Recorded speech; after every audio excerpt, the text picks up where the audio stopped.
Hello, I'm John Kneebone. Welcome to CARPology TV, where today you find me up in Abingdon and I've got a choice of two embryo waters. One is Baker's Lake and one is 𝘁𝗵𝗶𝗀. And like all the embryo waters, they've been stocked with some beautiful carp, so I'm really excited to get going. I've had a little look around this morning and initially I was thinking maybe I'd start on Baker's Lake. It was a nice swim, except in the wind, looked really good. But as the cookie crumbles sometimes, that swim was already occupied. So we've come around from Baker's Lake, had a little look on 𝘁𝗵𝗶𝗀. Again, because the two lakes are side by side, similar swim, except in the wind. Seen a couple of fish, seen a few fish, not quite in front of the swim, but active fish. So was really keen to get in that peg. So I think what I'll do, get this barrow up to that peg and I can show you the features and the reasons why I've chosen that peg.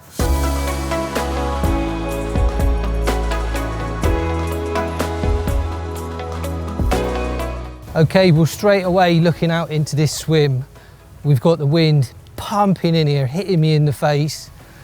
It is a relatively cool wind, so it does make you think about the back of the wind, but it's not a freezing cold wind either. It's quite nice and tasty, I think. But visually, I can see plenty of features. I've got overhanging trees here to a little corner and a bay to my right. I've got another little bay reed lined to my left. Then got another row of reeds that then run down into those snags and overhanging trees, and I'd really expect fish to be patrolling that reed line and then coming back into these trees. And you can already see this is a really good interception point, maybe just off the point of the trees, just as you get to that reed line. And then of course I've got the open water. I've seen two fish straight out in front, and like I said, I've seen a few fish out in open water. And I'm always keen when I see active fish.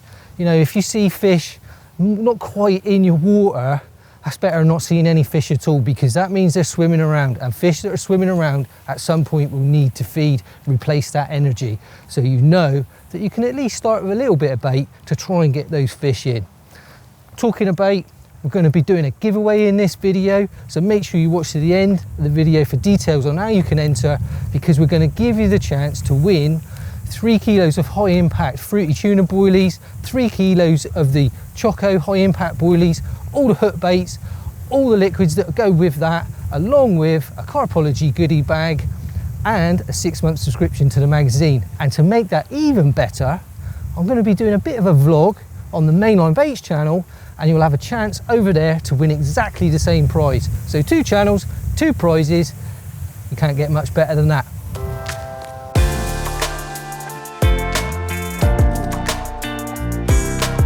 So before we get everything offloaded off the barrow, it's all well and good seeing all these visual features, but it's really important to have a little lead about and actually make sure that there's some spots out there to fish. Now, I've had a little lead around the zone that I did see a fish show, and I'll just try and get this lead back out there so I can talk you through .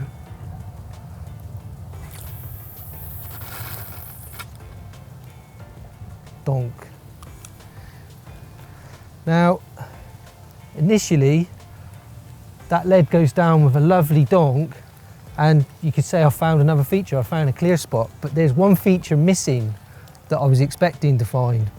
I actually filmed on Baker's Lake with Neil Spooner a couple of weeks ago, and the lake was very, very weedy, and I was fully expecting my lead in to encounter some weed, and there's some weed in the margins as well that's washed in.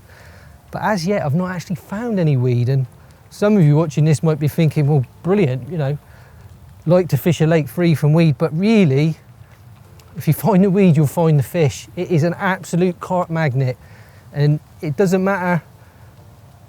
Right there, bring that back, that's just lovely and clean. It doesn't matter if you find a lovely clean spot like that, and it doesn't matter sometimes how many nice features you got around your margins. If there's a weed bed in the lake, you can guarantee that's where the fish will be. Now, I've seen fish show where I've clipped up to. That is a really good sign. That's what I'm going to go with. So I think, yep, we'll stick in this swim. We'll get a few bits off the barrow, have a little investigation over by this overhanging trees. Might even have a walk around and just see if I can see any spots from the far margin. But I think we're pretty much in a good spot for getting ourselves started off anyway.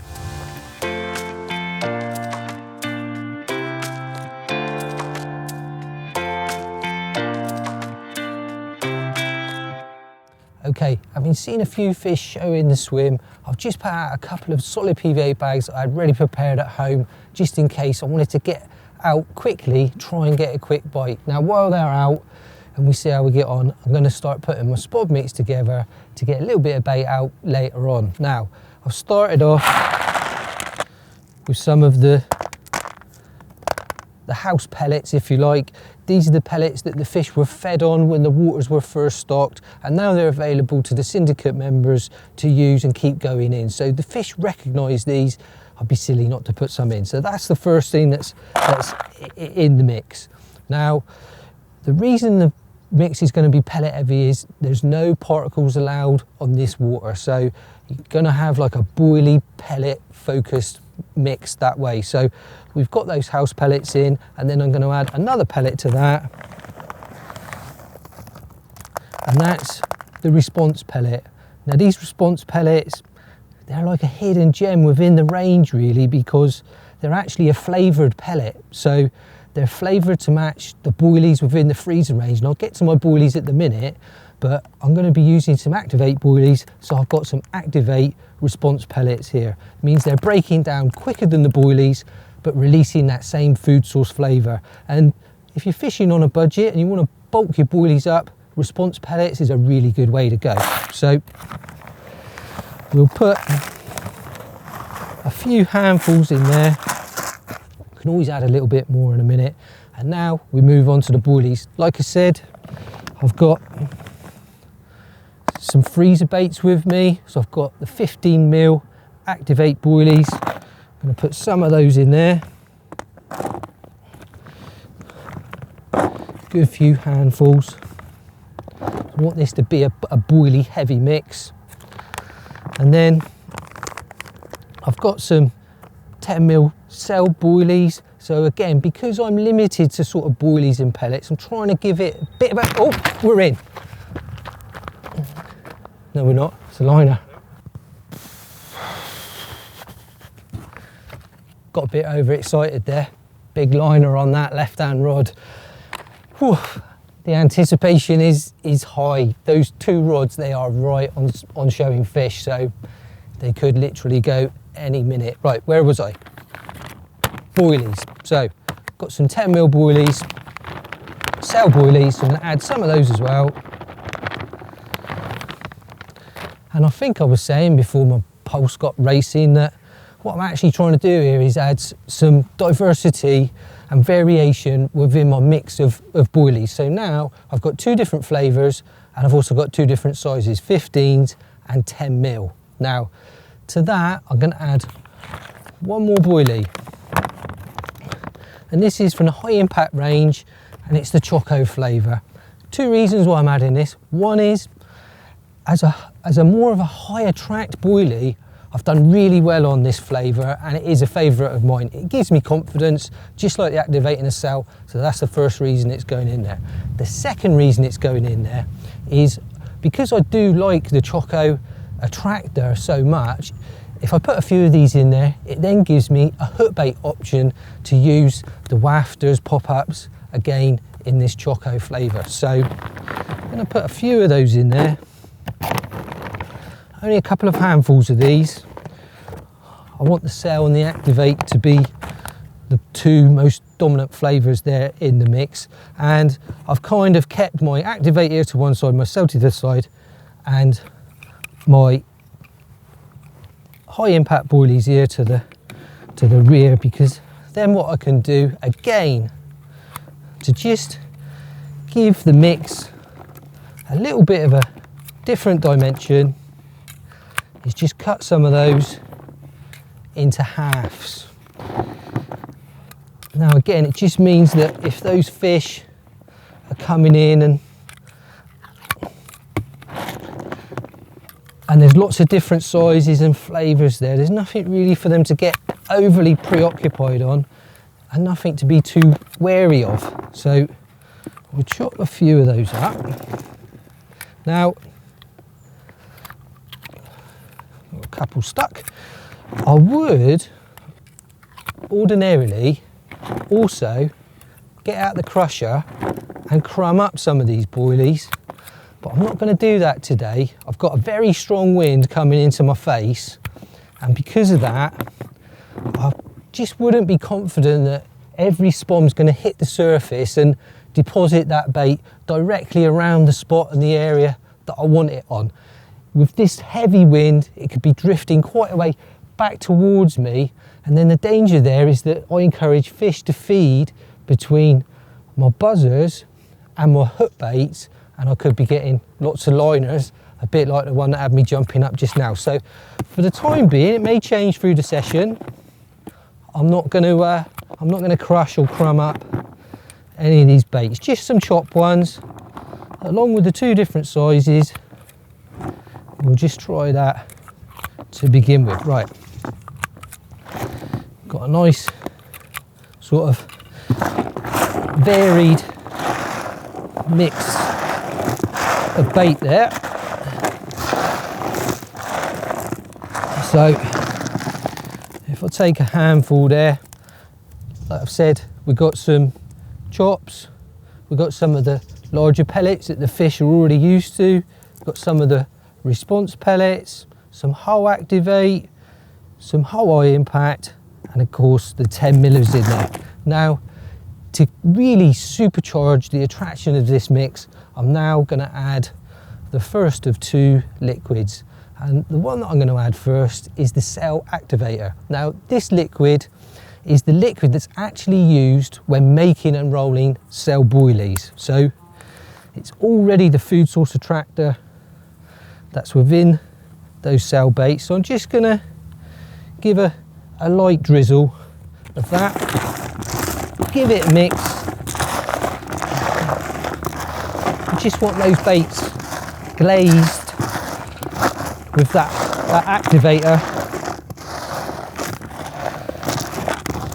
just so that that food source flavour of the cell, such a proven attractor, that's going to be going up into the water column straight away.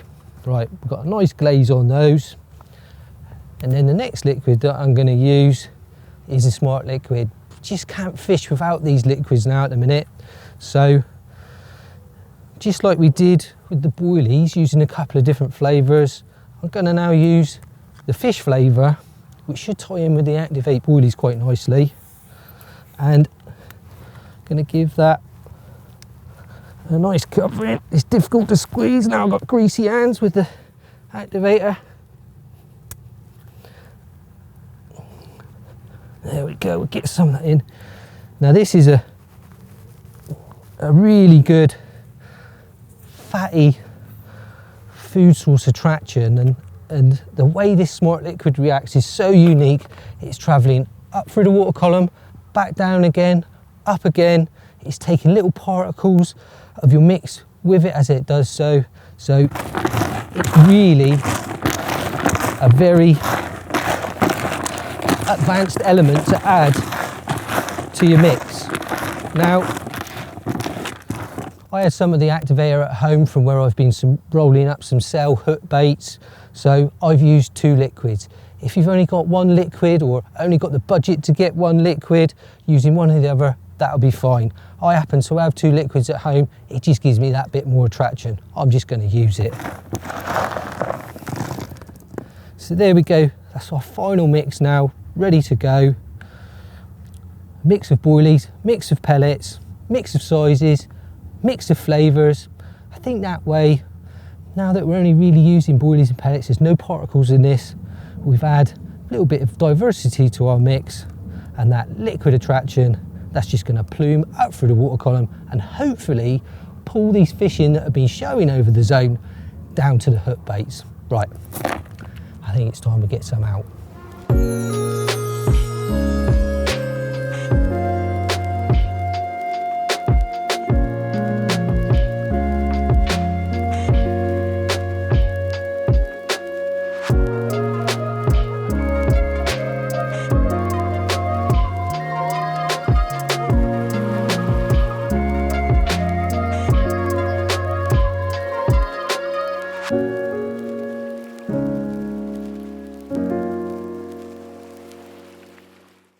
Okay, we're on what you might call a bit of a reset period of the session now. About an hour ago, I reeled those 2 rods in, and for everybody that's watching that thinks that idiot running over to his rod for a liner, when I brought that rod in, like I say, about an hour ago, the lead had been discharged, the inline, and the hair had been completely blown back. The little bit of silicone on the hook had been blown back. So unfortunately, we'd managed to get a quick bite, but it didn't materialise into a good hook hold and a fish on the bank. But you still got to kind of take it as a good sign. So it hasn't been a bad thing now to just like get the house up, get everything straight, all the rods clipped up, and before I put them out, I put round about 20 large spoms of that bait mix out onto the spot, just to give it a little bit of time to settle, start working throughout the water column before I put my rods out. It's a nice, the sun's sort of poking through a little bit now this evening, the wind's just dropping off, and it's the perfect time to put rods out, and there's no real rush. So I'm going to start off with the right hand rod. Clipped that one up earlier on and found a nice spot just where the overhanging trees come back towards that row of reeds.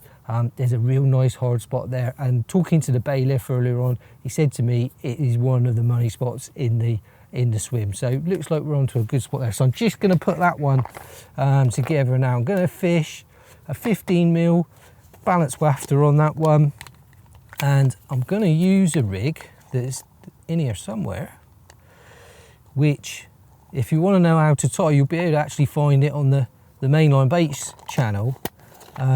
We refer to it a lot on that channel, and it's called the Simple Wafter rig. Very effective rig, very simple to tie, and I've just prepared one rig at home before I came. Now, I don't really make loads of rigs up before I go somewhere because I'm fishing all different places all the time. If I was on a syndicate and I was using the same rig consistently, then yes, I would always recommend having a few tied up. But when you don't, you just got a few that you think are going to be likely, just tie one up, and then I just like to keep them in the tub along with the same hook bait as what I'm using, and then that way you can have your hook bait already attached, and there's no sort of risk of anything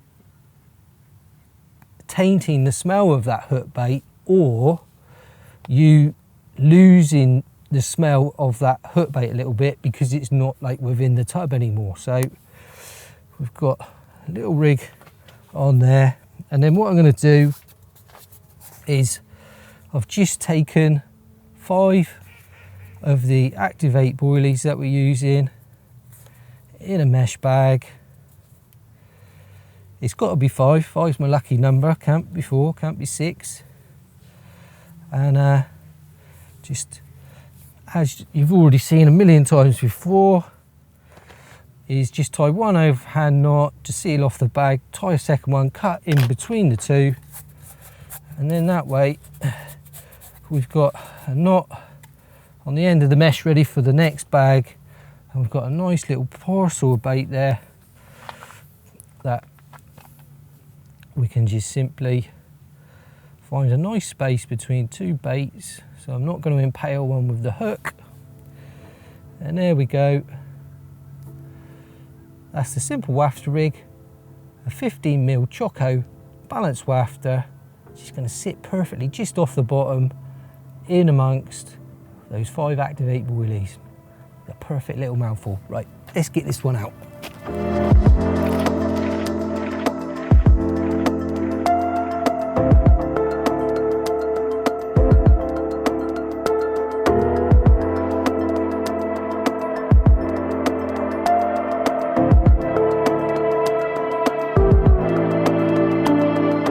Okay, we've got that right hand rod out nicely. Now it's time for the other 2, and I'm going to put them both on the same spot where I've put out round about 22 large bombs of bait, I think it was, and they're both going to go out on solid PVA bags. So just put one together now, show you how I do it.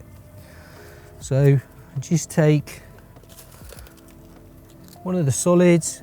This is a size small, that's my preferred size. You can get them nice and tight, nice and compact, and they'll cast round about the 60 yards range that I'm fishing really easily. So then the first thing I do is just take a little bit of ground bait.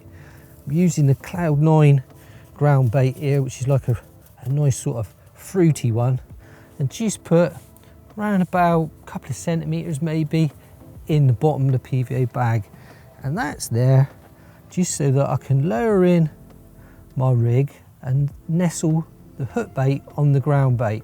The hook bait I'm using here is one of the new quads. It's a Sail 1 in a yellow colour on a little pop-up rig.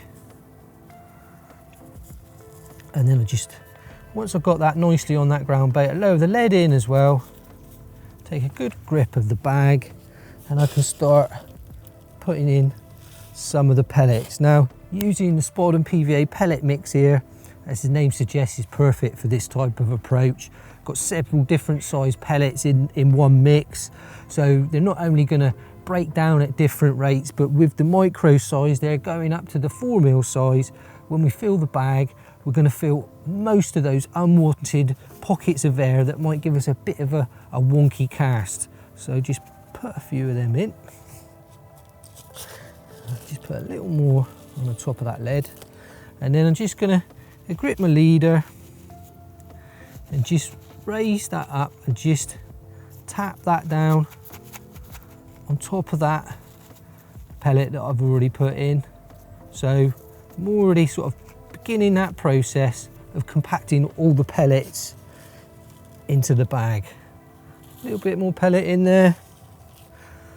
Just carefully top it up until we just get round the top there.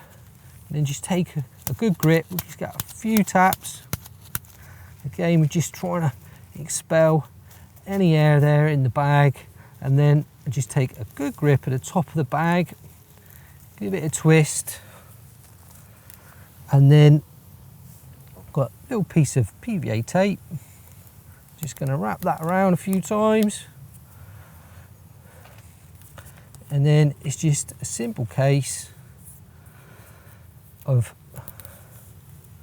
a couple overhand, simple overhand granny knots, just to tie that off. Stop that bag sliding down. That's one. Just get another one. Got a bit of a short tag end here.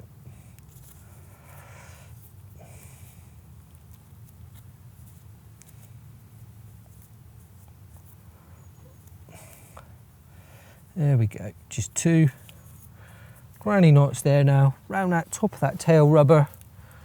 Trim them off, like so.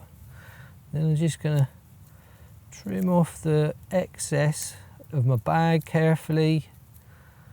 You don't want to go and trim through your leader or line or nick your tail rubber or anything like that. There we go, a little bit of lick, just to neaten that up, just twist that around the tail rubber. And now you can see the bag there is taking shape, but there's still a couple of things that we want to do. So the first thing is we're just going to push the corners in and get hold of that tag.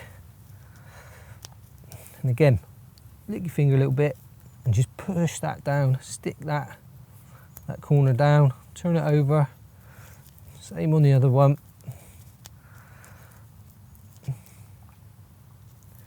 Stick that down. So we've got a nice aerodynamic shape now. And there you go. Essentially, we've got a solid PVA bag ready to cast out, concealing our lead, hook link, and a hook bait, so it's going to prevent any chance of tangles at all. But there's one last thing that I want to do.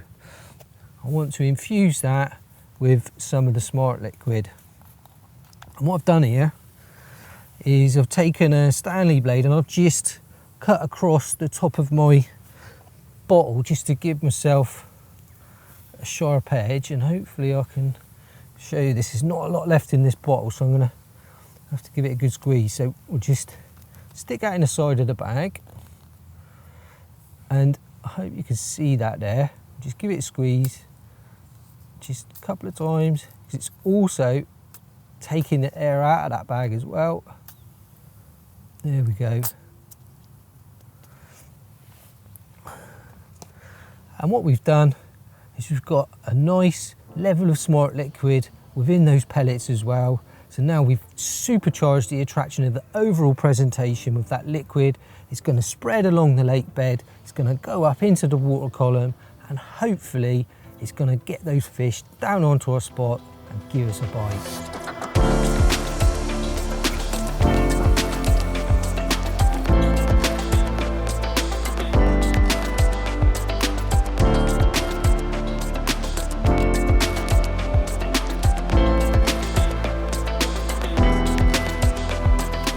That's the 3 rods out for the night. It's been a bit of an interesting day. We almost got that first bite that we was looking for, but the rods are out nice now. We've got a nice bit of bait out there. I'm sure those active fish are going to be hungry and come in over the spot. Let's hope so anyway.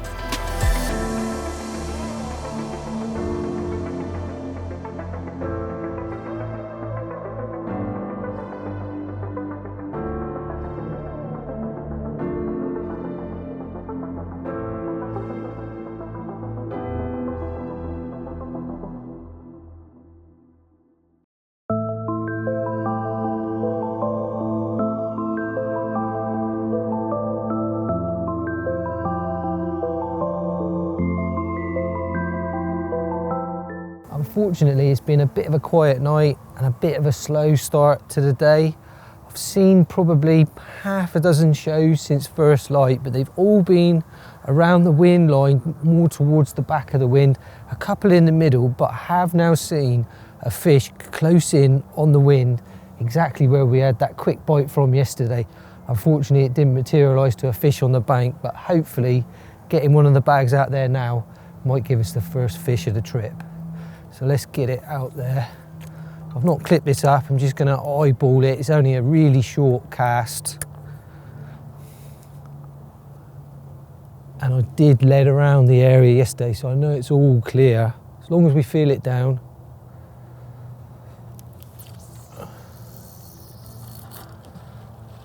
Down, down, FUD. Right, that one's fishing.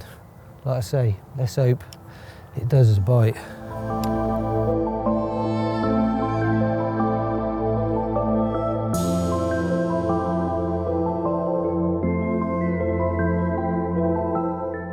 We're well into the last 24 hours of our session now, and without a fish on the bank, I've got to say, I think we could be in a bit of trouble, but it's a strange one. It's a bit like I was sort of saying earlier on. You're seeing fish show, they're fairly active, and I wouldn't change my swim, and I wouldn't change my tactics, I wouldn't change anything really. So I think just sometimes you just got to accept that there's something beyond your control that's just putting that first bite out of reach, and you just got to keep doing all the things that are in your control as best as you can to just hope that whatever that might be, it might be a little bit of temperature in the wind, it is quite cold, it might be the air pressure, there could be something going on with natural somewhere in the lake. You know, we haven't got much weed here in this corner, but there's got to be some weed in here somewhere because there's bits of it that are blown into the margin. There could be 3 or 4 different elements that are beyond my control that are having an effect on whether or not those rods are going or not. So what we'll have to do, I think, is just keep plodding on. So just brought in the middle rod off my baited area just to get a fresh bag out there, a fresh bit of attraction. And like I say, we'll keep soldiering on. Hopefully it's going to come good.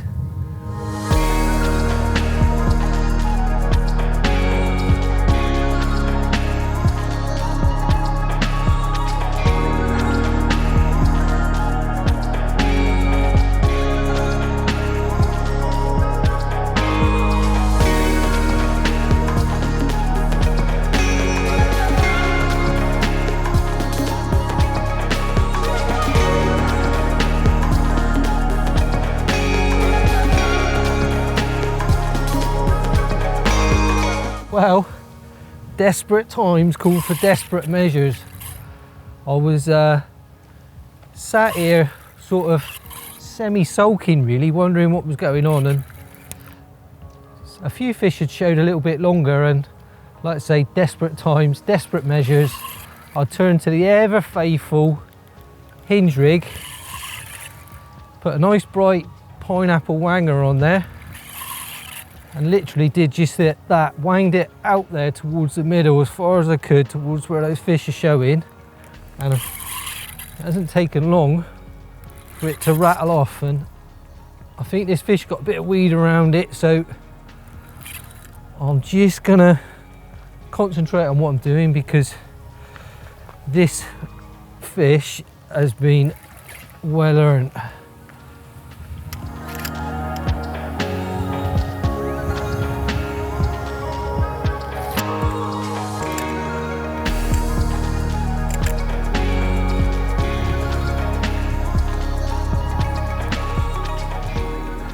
Right, is this it? Is that last gulp? Get there, come on, come on, get in the net. Yes. Ah, am I pleased that's gone in the net? Well, we tried PVA bags for quick bites and we did get an occurrence, but no fish on the bank. We've tried fishing the snags, we've tried fishing out over bait. I've roamed a PVA bag to my left, but none of those produced a bite. We didn't give up. Like I say, desperate times, desperate measures, turned to the ever faithful Hinge Rig, got a nice bright pop up out in the middle of the lake, and it's rattled off. Right, let's get the sling and that sorted, get him out to show you.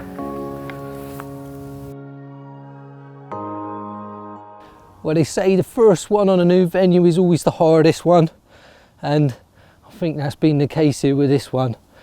But that pineapple pop-up, it did the trick for us. And funny enough, I said to you in the beginning of the video, I didn't really find any weed out in front of me. It was a bit barren, and I was worried that, you know, that without any weed, I wouldn't really locate the carp. And funny enough, as soon as I hit this rod, it did go through what felt like a good weed bed. So perhaps there is a bit of weed out in the middle of the lake. That's where they're holding, where they feel comfortable around that weed, sorry. But anyway, we've got our first one, 20 pounds, 12 ounces, lovely looking mirror. We'll get him back, and hopefully this means our luck's changed a little bit. So this is the rig that we just had that fish on, the Hinge Rig. And I suppose you could say it's a little bit neglected now, because I think maybe the spinner rig has become more popular in it, and it does similar things. But if I had to pick between the two, it'd probably be this one, because for me it's so versatile. If I'm boilie fishing, it's very good at that type of fishing.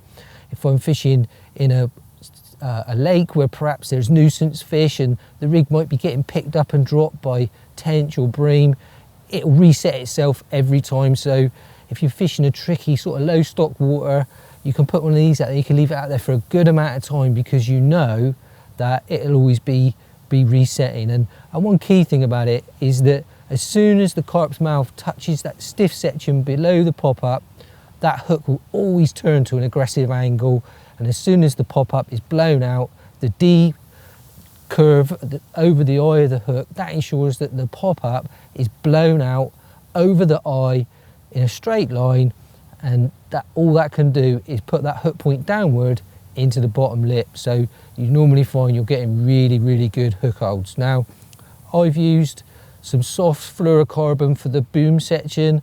I just like the fact then that in situations like today where I'm casting at showing fish and I'm only really looking to see if I can feel the lead down onto the bottom, if there is any light weed out there, then that soft section should lay over the top of that nicely. And then I've got a little loop at the end of that with a small swivel. That leads on to the stiff bristle filament section, where you can just use your thumb just to mould a little bit of a curve into it, just to give you a little bit more of an aggressive angle. I've got a size 6 choddy hook, and then that bit of bright yellow is the ever faithful pineapple juice pop-up from the High Visual range at Mainline. Brilliant range of pop-ups, full of attraction, full of a flavour and reliably buoyant, which is exactly what you want with a rig like this that includes some heavy components, a reliable pop-up that won't let you down. It did the business for me, so let's get it back out there, see if we can get another one.